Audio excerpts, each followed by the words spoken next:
यदि आप लॉ पढ़ना चाहते हैं तो कहीं और क्यों जाना। हमारे ऐप को डाउनलोड करें और लॉ पढ़ें। नमस्ते, सदा वत्सले मातृभूमि। भारत सरकार की नई शिक्षा नीति का ये दूसरा लेक्चर है। आज हम लोग क्रेडिट स्कोर पर बात करने वाले हैं। भारत सरकार की इस नई शिक्षा नीति में क्रेडिट स्कोर जो शब्द या जो चीज़ लाई गई है उसका क्या महत्व है और वो कैसे चलता है। एक्चुअली क्या है कि आज की तारीख में केवल डिग्री लेना सफिशिएंट नहीं है। आपने बीए एमए या किसी भी ग्रेजुएशन पोस्ट ग्रेजुएशन की डिग्री ले ली, वो डिग्री सफिशिएंट नहीं है।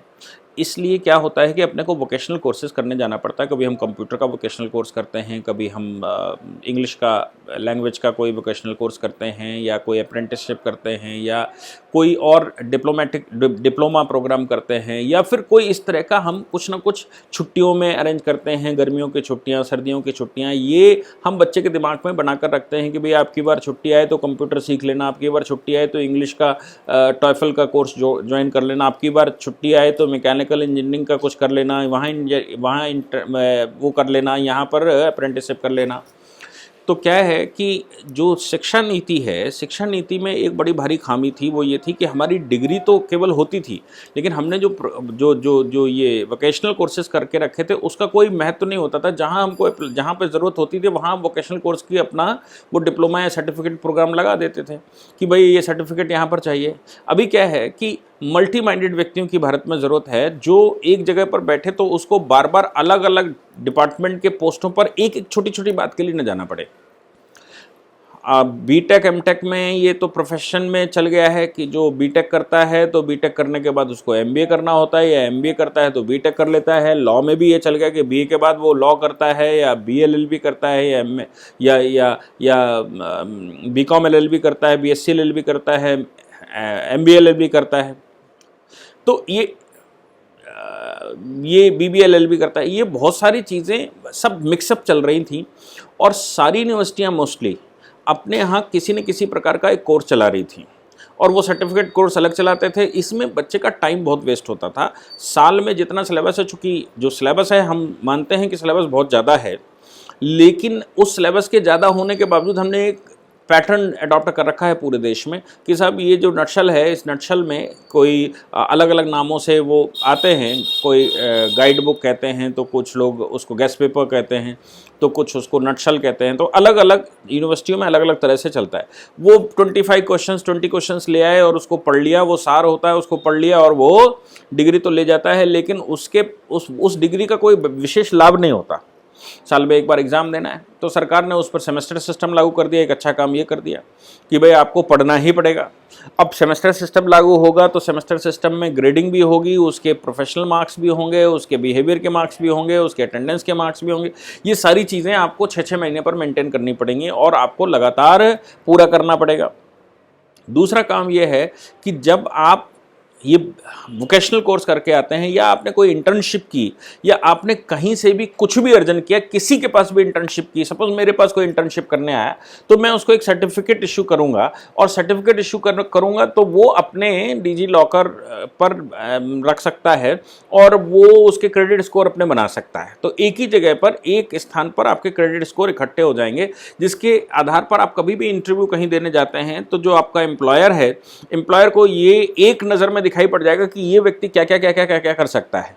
और हमें जो आवश्यकता है, क्या मैं एक व्यक्ति की ऐसी पोस्टिंग कर सकता हूं जो मेरे 3-4 और कामों को साथ में निपटा सके। मुझे अलग अलग पोस्टों पर अलग अलग व्यक्ति की ज़रूरत ना पड़े, और कोऑर्डिनेशन की एक कोऑर्डिनेटर अलग से हमें ज़रूरत पड़ती है।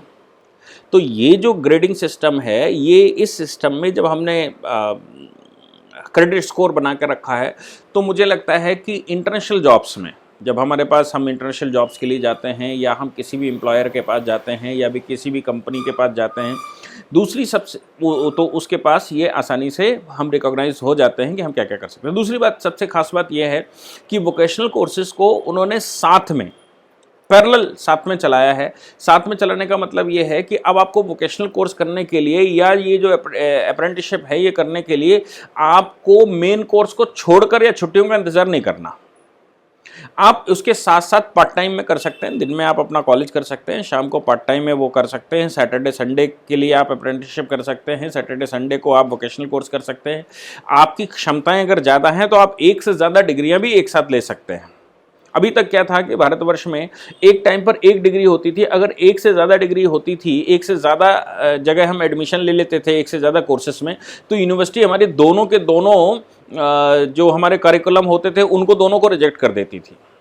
अभी क्या है कि उन्होंने ओपन कर दिया है कि आप चाहें तो आवश्यकता अनुसार अपने क्विट या एंटर कर सकते हैं, और आवश्यकता अनुसार आपको लगता है कि ये चीज़ों की ज़रूरत है तो पैरेलली अपने कॉलेज की पढ़ाई के साथ साथ पैरेलल वोकेशनल कोर्स कर सकते हैं, पैरेलल आप अप्रेंटिसशिप कर सकते हैं, पैरेलली कोई और सर्टिफिकेट टाइप का कोर्स कर सकते हैं। इन सब के करने का मतलब ये होगा कि जो बच्चे को हम 25 से 30 साल में तैयार करते हैं वो बच्चा 20 साल में तैयार हो जाएगा। और अगर कोई बच्चा 20 साल में तैयार हो जाएगा अपने प्लेसमेंट के लिए, अपने जॉब के लिए, तो आप समझ लीजिए कि उसके 10 साल तो ऐसे सेव हो गए। और दूसरी बात है कि 20 साल की एज में उसकी एक अलग तरह की स्फूर्ति होती है उसकी बॉडी में, उसका मस्तिष्क दूसरे तरह से काम करता है, उसको अनुभवों की ज़्यादा आवश्यकता होती है, उसको काम की ज़्यादा आवश्यकता होती है, उसके अंदर एक लगन होती है। जब हम उसकी सारी ये जो रिक्वायरमेंट्स हैं वो 30 साल में पूरी करते हैं, 30 साल के बाद जब वो जाता है तो वो एक मैच्योर माइंड लेकर जाता है। अब उसको सीखने की ललक थोड़ी कम रह जाती है। आर्टिकलशिप करना, अप्रेंटिसशिप करना, वोकेशनल कोर्स करना, ये जब उसको ज़रूरत पड़ती है फिर उसके बीच में भी कहता है अभी पढ़ेगी तो कर लेंगे, अभी टाइम मिलेगा तो कर लेंगे, और ऐसे करते करते जीवन पास हो जाता है। कभी वो उन चीज़ों को पूरा नहीं कर पाता। क्यों? क्योंकि उसको एक जगह एंगेजमेंट हो जाती है, एक चीज़ का वो प्रोफेशनल हो गया तो दूसरी जगह कर नहीं सकता। अभी क्या है कि सरकार के इस कदम से आप जिस समय एजुकेशन ले रहे हैं उस समय ही ये सारे काम कर सकते हैं। आप जिस समय जॉब करने जा रहे हैं, जिस समय काम पर लग गए, उस समय ये सब चीज़ों को एक साथ अप्लाई करिए, और एक साथ अप्लाई करके आप वहाँ पर अपने एम्प्लॉय को लाभ दीजिए और देश को लाभ दीजिए। तो मुझे लगता है कि ऐसी परिस्थिति में जहाँ पर इस प्रकार के प्रोफेशनल कोर्सेज सरकार ने रिकॉग्नाइज कर दिए हों और उन प्रोफेशनल कोर्सेज के साथ साथ सर्टिफिकेट प्रोग्राम वोकेशनल कोर्सेज तैयार कर दिए हों, तो ऐसी परिस्थिति में हमारा देश की जो स्पीड है मुझे लगता है मोर देन 50% बढ़ने वाली है। और दूसरी सबसे बड़ी जो समस्या हमारे देश में आती है वो ये आती है कि हम डिग्री लेकर फिर हम गवर्नमेंट जॉब की तरफ बहुत भागते हैं, क्योंकि हमारे पास कुछ और होता नहीं है। हमारे पास डिग्री है जो गवर्नमेंट जॉब के लिए एलिजिबल होती है, प्राइवेट सेक्टर या पब्लिक सेक्टर के लिए वो एलिजिबल नहीं होती, क्योंकि उनको चाहिए एक्सपीरियंस, अप्रेंटिसशिप, वोकेशनल कोर्सेज या सर्टिफिकेट प्रोग्राम या आपके अनुभव, और वो हमारे पास होते नहीं। तो हमने बीए की डिग्री, एमए की डिग्री, एमबीए की डिग्री, जो भी डिग्री हमने ली, एक मेन स्ट्रीम में जाकर ले ली। 22, 23, 24 साल की उम्र में, 25 साल की उम्र में वो मुझे मिली।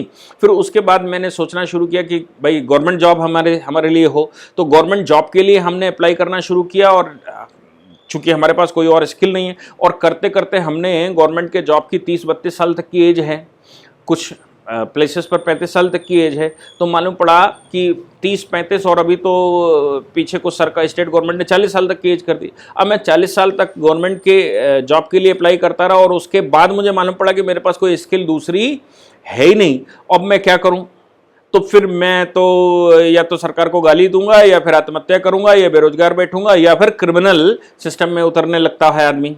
तो मुझे लगता है कि ऐसी परिस्थिति में कोई भी व्यक्ति अब भारत में बेरोजगार नहीं रह सकता। भारत में जिस प्रकार से कंपनियां आ रही हैं, भारत में जिस प्रकार से ग्रो हो रहा है, उस प्रकार से स्किल्ड लेबर भी भारत में चाहिए, स्किल्ड पर्सन भी भारत में चाहिए। कम एज पर उसको कहीं ना कहीं इंगेज होना, जब वो अप्रेंटिसशिप करने जाएगा कहीं ना कहीं, वोकेशनल कोर्स करने जाएगा कहीं ना कहीं, तो अप्रेंटिसशिप मतलब किसी कंपनी में जाएगा, किसी फैक्ट्री में जाएगा, जहां जाएगा वहां अगर अपनी उपयोगिता कम उम्र में सिद्ध कर लेता है, तो ऐसी परिस्थिति में उसको वहां प्लेसमेंट भी हो सकता है। इसलिए उसको इधर उधर भटकना क्यों? कम एज पर प्लेसमेंट अगर हो जाता है तो जब तक वो डिग्री पहले अभी तक पूरी करता था उतनी एज तक वो महाअनुभवी हो जाता है, और अब उसका बैक पीछे वापस आना और बेरोजगार रहना लगभग असंभव रहता है। तो एम्प्लॉयर के लिए भी आसान है कि वो कम एज के बच्चे को सेलेक्ट कर लेता है, और एम्प्लॉय के लिए भी बहुत आसान है कि एम्प्लॉय जो जॉब करने जा रहा है वो अपनी पढ़ाई के दौरान ही कहीं ना कहीं चिपक जाता है और अच्छे से काम कर ले। इसके दूसरे प्रभाव भी हैं।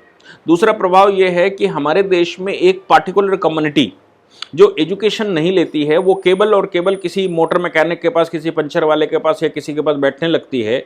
उसके ऊपर क्या इफेक्ट पड़ेगा उस पर अलग से एक रिकॉर्ड करेंगे। तो मुझे लगता है कि आपको अच्छा समझ में आएगा कि हमारे देश में ये जो नई शिक्षा नीति है इससे क्या क्या प्रभाव पड़ने वाला है। नमस्कार। पूरी ऑर्गेनाइजेशन को चलाने के लिए आप नीचे डिस्क्रिप्शन से हमारे ऐप को डाउनलोड कर सकते हैं, जिससे कि लॉ स्टूडेंट्स को, लॉयर्स को और आम आदमी जो लॉ जानना चाहता है वो पेड क्लासेस का लाभ ले सकता है।